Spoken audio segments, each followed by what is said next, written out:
is Faith Works Live. I'm so glad it does. This is Rebekah Haynie, and you are listening. I'm so glad you are. This is a big week. The Iowa Caucuses, so from where we sit in our home in Iowa, the Iowa Caucuses, that cycle is officially underway. That really means the U.S. presidential race for 2024 is officially underway, and we were at the biggest place, this kickoff event, Front Row, the Family Leadership Summit, led by our friends at the Family Leader here in Iowa, and they are internationally relevant. They've really been setting a great tone for what it looks like for Christians to engage well biblically in the realm of politics and civil leadership. The candidate forum, I think, got the most attention, but this is a whole big event that is seeking to engage in many fronts, whether that's preachers, church leaders, your average everyday Joe and Jane citizen. How do we think biblically, and how do we vote biblically? How do we engage biblically in the civic realm? And how do we counsel our leaders, our employees in our state, in our city, and in our nation? And how can we bring our nation back to a state of revival?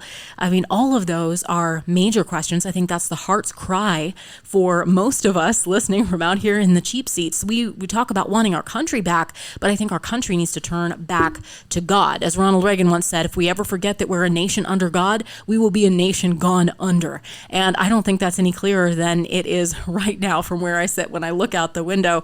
But my prayers for my country are that God's people will stand up and be heard, that God's people will speak the truth in love and will refuse to be silent about the things that God says matter. I saw that this past weekend. So we'll get into the nitty-gritty of the politics from the Iowa caucus cycle, but also some of the main messages that I heard loud and clear today from the Family Leadership Summit. And my escort was none other than the handsomest guy that I know, Matthew Haynie. Yeah, I should say he's my husband and better half. I don't compliment all my guests that way. How are you, Matthew? I am doing good. I will give you your $20 later. Oh, goodness. I would settle for a fancy dinner and having the dishes done, but that's between you and me to figure out later. Overall, what did you think of this? I thought it was a little different this year. Well, first of all, I mean, it was sold out. Yes. So any of the news media out there that would like to try to say that this wasn't a sold-out event, rest assured, this was beyond sold out. This was standing room only. So I think there were between 2,000 and 3,000 people there. It was a well-attended event, for sure. I was one on the front row, and I was also running around trying to catch candidates wherever I could, and it was a very busy day for me. I got in my steps. The overall tone, I thought, was pretty positive for the most part, that people are willing to engage. They want to engage. I guess the elephant in the room was the candidate that wasn't there. Correct. Donald Trump, who is, of course, polling number one, no matter where you look. And this was something that was decided he was not going to be there, and he was insulting about it. This was something that was, well, I don't know if he was insulting, but I didn't hear his remarks about it. But I did notice something that was quite interesting, and that was you didn't see a lot of Trump hats here. You know, I did see some people that were decked out with the hat, the tie, the whole 9 yards, the Trump. You did see a couple of those, but I believe this time at the last election, you saw an overwhelming amount of that. I mean, at the caucuses just last year, there were hundreds of Trump T-shirts and hats and things. I might have seen 5 or 6. Yeah, maybe people were disappointed, perhaps, that he wasn't there. But I think that really lent more open stage time, maybe a little more fresh air, a little more breathing room for the other candidates. And you got to take a nice, close look at what they stand for. And that may be for better or worse, depending on who you were that day. I think Trump's comment on this 6-week abortion ban being too much really made a lot of evangelicals have to make a decision. A lot of pro-Trump evangelicals had to make a decision between their beliefs and their moral beliefs and supporting a president that obviously is not in line with that moral belief. And I believe every Christian should only vote for candidates who are going to be pro-life. And right. Being pro-life means that life begins at conception. Life begins when you hear that heartbeat. Right. I would go further to say life does begin at conception, but I'm okay with the when, life at the heartbeat. But Trump is saying that the 6-week or 7-week ban was too much. That conflicts with the fundamental morality that is life is precious and it must be protected. Right. And this was from a couple months ago that Yes. several months ago that he said this. I think it was in conjunction with the bill that Ron DeSantis signed in Florida, which is very similar to the one that my favorite part of the day was watching Kim Reynolds sign the heartbeat bill, which is a pro-life protection. It's a restriction on abortion here in the state of Iowa. And now that's going to immediately go to the Supreme Court. But it was a fun moment. All the legislators and the governor are doing their part, I will say. And so it was a great moment to be able to recognize that, no, we're going to stand courageously for life in Iowa. And she deserves major props. It was wonderful to see a full stage of legislators standing there smiling ear to ear, applauding for life in the state of Iowa and protecting life. And that's a much earlier protection. Again, life begins at conception, and I'm never going to stop fighting for that, ever. I don't believe that this is at all where we would stop. But as you said, I mean, Donald Trump has made some statements contrary to that, saying that's too much or too extreme. I'm hearing other candidates that talk more about like the 15-week legislation on the federal level, or they start equivocating, saying, oh, well, this is a great, which is what I heard, I think, from Tim Scott and Vivek Ramaswamy, saying that this is a great victory because it's handled at the state level. And the states can decide what they want to do. And then when you ask them about a federal regulation, they end up talking more about, say, like 15 weeks, because that's where the Dobbs decision from the U.S. Supreme Court came down. That's kind of the mixed messaging that I'm hearing. And I think we could actually do a lot better. If we're going to stand for strong conservative choices, we should say life begins at conception. And our laws should reflect that your rights begin when you do, period. That's one of the things that I wish Tucker had been a little bit more, I guess, with that attack dog mentality with regards to a couple of our candidates. At the very beginning of this summit, I mean, Tucker had no fear. He was going after these candidates. And I don't know if he was told to dial it down. If so, that was wrong. Nobody should have told him to dial it down. But he came back in after lunch was over, and his questions to Nikki Haley were softballs compared to everything else. It was a little different. He was. Wasn't it? And one of the issues that should have been asked, because this is a family leader event, and we already know for a fact that Nikki Haley has made it very clear her stance on abortion. So that is something that should have been pushed. We cannot allow Nikki Haley to get away with this. Well, I'm just thankful that my husband was given the chance to be born. Sure. Saying that I'm pro-life and that I'm happy that somebody was given the chance to be born does not make me pro-life. Being pro-life is actively getting involved in the discussion, actively getting involved in the solution. And as a leader, she needs to be actively involved in the solution. And she's not. She's gone on record several times for saying that a federal abortion ban is unrealistic. It's not unrealistic. In fact, the Constitution protects life. The Constitution doesn't define life as being unborn or born. It just says it protects life, period. Mm-hmm. And so the Constitution protects life, which means a federal ban is realistic and should happen. And that just amazes me. I mean, you say you're pro-life, but yet you're not going to defend life. That is something I don't understand. You know, I think Tucker should have gone after her for that, because this is a family leader event, and the evangelicals that were there needed to know this. Well, and as someone who got to ask Nikki Haley face-to-face about life at the CNN town hall, it's kind of that's my jam.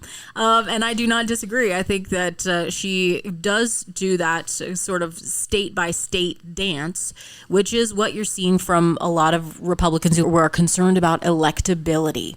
And that's a word that you hear a lot, especially come caucus time, but from the types of folks that tend to tell you, oh, well, it's good. It's all well and good to be conservative. It's good to say you're pro-life, but don't ask somebody what it looks like. For example, it's good to say you're pro-Second Amendment, but what about red flag laws? What does that actually look like? You have to quantify. When you say, you can make all the slogans that you want, but you have to be able to quantify what that looks like and back it up. And I think that candidates like Nikki Haley need to be confronted on what that plan looks like. If you're asking, this is totally fair and right. Someone's asking you for your support to be the most powerful leader in the entire world.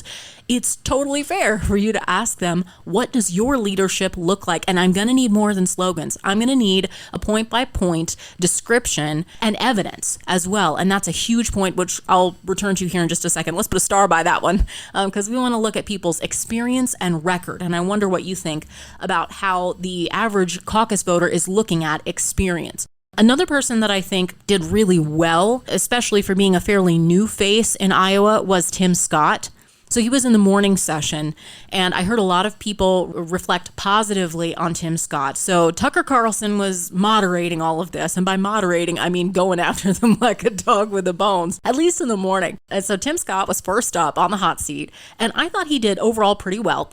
Right. Here's probably his best answer, or where he connected the best with the audience during Tucker's questions. I believe America can do for anyone what she has done for me. We are living in a time, thank you, ma'am.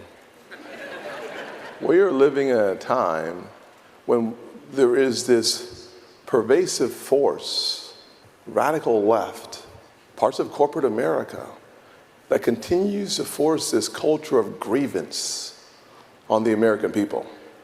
And along with the culture of grievance comes this drug of victimhood, the narcotic of despair, that you can make a profit off of conflict. I want to stand in the gap and say the truth of my life disproves the lies of the radical forces that believe that we should be in constant conflict with each other. America needs positive, powerful, biblically sound leadership to regain the high ground. It's one of the reasons why when I became a Christian September 22nd of 1983, I started reading the gospel and understood that I'm a part of a bigger family, that a guy who grew up in a single parent household, mired in poverty, who wanted to know, who am I according to my Father? I found in Galatians 3:28 that I'm actually adopted, a joint heir in the family of God. And as part of that family, all things are possible. And there are forces in this nation that hates objective truth. Here's an objective truth: 2 genders, 1 truth. You see, here's where we have to get to. We have to get to a place where we are willing to understand and appreciate the strong foundation on which we stand. And whomever doesn't like that, count me as a force for the good of this nation. Count me as a guy who believes that God is able to do exceedingly abundantly above all that you ask or imagine. And if you write a check and you don't like that, you can have your money back. Because I don't stand for donors. I don't stand for folks who contribute. I stand because there is a man who walked on this earth for 33 years, who paid the ultimate price for our freedom. And if I'm going to do my job is, according to Matthew 25:21, well done, my good and faithful servant. That's the job I have. That's the place I look for my support. If you play for an audience of 1, it doesn't matter who makes the contributions. And frankly, I don't know those donors that you're talking about who are flocking to my campaign. I'm looking forward to them coming. We should not be concerned about the donors. We should be thinking about a responsibility. My responsibility is to the bosses that I serve. As President of the United States, I will work for the people. Let me tell you what I'm running on, and this is really simple. If you take out a loan, you pay it back. Number 1. Number 2, my mother worked 16 hours a day as a nurse's aide. She'd come home after changing bedpans and rolling patients, and she taught me one very valuable lesson. There is dignity in all work. Therefore, if you're able-bodied, you work. That's called America. Number 3, if you commit a violent crime, you go to jail. Period. Number 4, men should compete in sports against men.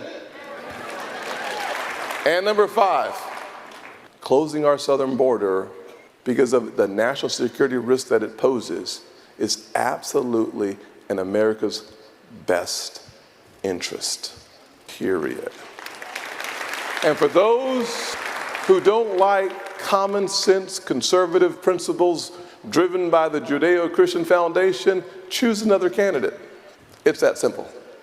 That's where I think Tim Scott does the strongest. He shines the brightest is on his personal story. It's a very optimistic one. It looks at America as still the land of opportunity, the land of hope, and it flies directly in the face of the people who try to divide us by saying America is a terrible place, it's systemically racist, no non-white American can ever get ahead. He contradicts that just by his biography. And I think the more that he talks about that, the more hopeful vision he casts. I think people are really intrigued by that and interested in that. Yes and no. I mean, I agree wholeheartedly that his story is awesome. The problem is he talks about that story all the time. I've heard it a few times, yes. Yes. And so at some point in time, we need to stop talking about yourself and let's start talking about the issues. So your first day in office, what are you going to do? Mm-hmm. All right. Yeah, I love that your mama loved you. All right. My mama loved me too. Great. Okay. Everyone loves a mama. Yes, exactly. Yes. And I believe the American dream is alive. So you're talking to people that already think that the American dream is alive. All right. So we're not going to argue with you. We like that. But I want to know what you're going to do on day one to keep America safe. I want to know on day one what you're going to do to keep fentanyl on the other side of the border. I want to know on day one what you're going to do to fix this human trafficking problem. I want to know on day one what you're going to do to preserve religious freedom. I want to know on day one what you're going to do to stop this censoring and this militarization that the agencies at the federal level are doing to us at the at the state level and even in our homes. I mean, we can't go on Facebook and say that Fauci is a joke without being put in Facebook jail. I mean, this kind of censoring has to stop. What are you going to do about it? And at some point in time, he needs to stop talking about himself and start talking about the issues, which is why I think at this event, he probably, is going to go home with third ranking. If we're going to rank this as and who won, he's coming in third in my vote. Because I love Tim Scott. Yeah. But I'm hearing the same things, and I want to hear what he wants to do about it. Now it's time to get into the meat. So this is kind of like, I would say for Tim Scott, he's been testing the waters. He's been going around. He's been doing a lot of events with preachers, with church leaders, right? This is his base. He's really courting the evangelical vote. I think he's very at home there. He drops a lot of Bible references. He has that kind of cadence when he gets up. He was the candidate that was moving around stage. He was trying to work the crowd like a preacher would. I mean, all that's well and good if it's genuine. Correct. And that's what I want to see is he putting on a show or is this really who he is? And so this is his debutante ball, as it were. And he might be the best candidate of all of them out there. But it comes down to that question. Is he genuine? And when you talk about yourself so often, so many times, sometimes you come off as being disingenuous. And then the other issue is, what is he going to do on day one? Right. What's your plan? And that's usually where people go in and do like your detailed breakdown on the website. And you can do videos that describe, here's my border plan in 2 minutes or less. That kind of thing where the specifics and actually I think another candidate that we'll get to, Vivek Ramaswamy, does a lot of those specifics really well. Yes, he does. He's done a ton of research, even though he's not an elected official. And so I think Vivek really impressed people about the specificity of his vision. But he impressed me at the Faith and Freedom Coalition. I thought he won that Faith and Freedom Coalition, not quite hands down, but close to hands down. He's a couple months back. Yes. I mean, he's impressed me. He's number 2 on my list. He would get the silver. Ooh, okay. Yes. So now we're dropping teasers. That's what I wanted to hear. I wanted to hear who everyone wants to know rankings and who wins, winners and losers. That's what we're doing. All of these things subject to change and time stamped for a reason. I had a great time at this event. I thought they did a really good job. I think Tim Scott went over really well. So he was number 1. And then number 2 was Asa Hutchinson. This is in order, not in order of prominence. So he was up next on Tucker's hot seat. And oh boy, I don't know if he could see straight by the time he was done with that shellacking. That was uncomfortable. And I don't have really a lot to say about this. No. I will admit, towards the beginning of this, I got up and left and decided that I would check on our table, the Vanguard table, and I don't have any time to listen to somebody who's a Democrat wearing Republican colors. So, ooh. So why do you? Let's tell people real quick why we say that. The only reason I knew the name Asa Hutchinson was not because he had launched a quixotic campaign for president with no realistic path to the White House. Not that I've supported candidates that really didn't have a shot either, just because I believed in them in the past. So that's not, that's kind of my jam. But I knew his name because the fine people of Arkansas had passed through the legislature a protection bill for minors who are gender confused, who said, no, in the state of Arkansas, we're not going to mutilate our children. Thank you very much. We're going to protect them from gender confusion, from gender distortion, and we're not going to allow you to mutilate or castrate our children here. And he, as a Republican governor, vetoed that. Yeah. And Tucker asked huge. him about that on stage, and well, he should, and I think everybody took note. Correct. So and booed. Herein They and booed good. his response, yes. And herein endeth the Hutchinson campaign. Another campaign that went surprisingly sideways, we shall say, was up next, and that was Vice President Mike Pence. This one I'm not sure I saw coming. I'll be quite honest. In fact, why don't we take a bit of a break? For those who haven't seen this, just strap in, because it's going to be a bumpy ride. We'll cover all the rest of the upcoming candidates. Up next in the hot seat is Vice President Mike Pence, and we'll let you hear a little bit of how Tucker Carlson volleyed back, and then kind of the future for the rest of the candidates, as well as our rankings for breaking down all the big names at the Family Leadership Summit. You're listening to Rebekah Haynie, to the illustrious Matthew Haynie, and our opinions. Let us know your opinions too, especially if you were there. We'd love to hear what you think, whether or not you agree or disagree. Let us know your feedback too in the notes or the comments for this section, or just connect with me, Rebekah Haynie. This is FaithWorks Live. We'll be right back. There's no better time than now to stand for life. And you can stand with Iowa's original pro-life organization, Pulse for Life. They're the longest standing nonprofit pro-life organization in Iowa, and they are dedicated to informing, educating, and inspiring a new generation to value the sanctity of all human life, from fertilization until natural death. They serve at the State House. They educate in classrooms, at events. They proudly serve on the coalition of pro-life leaders. They are on the front lines of the battle against this throwaway culture of death that we see all around us, and we are winning ground. Hearts and minds are changing, and the pro-life movement is continuing to grow. And you can be a part of the exciting things that are happening right here in our own backyard at pulseforlife.org, and get your finger on the pro-life pulse. Sign up for their newsletter, find ways that you can make a difference, and how you can change hearts and minds with their pro-life apologetics course, pulseforlife.org.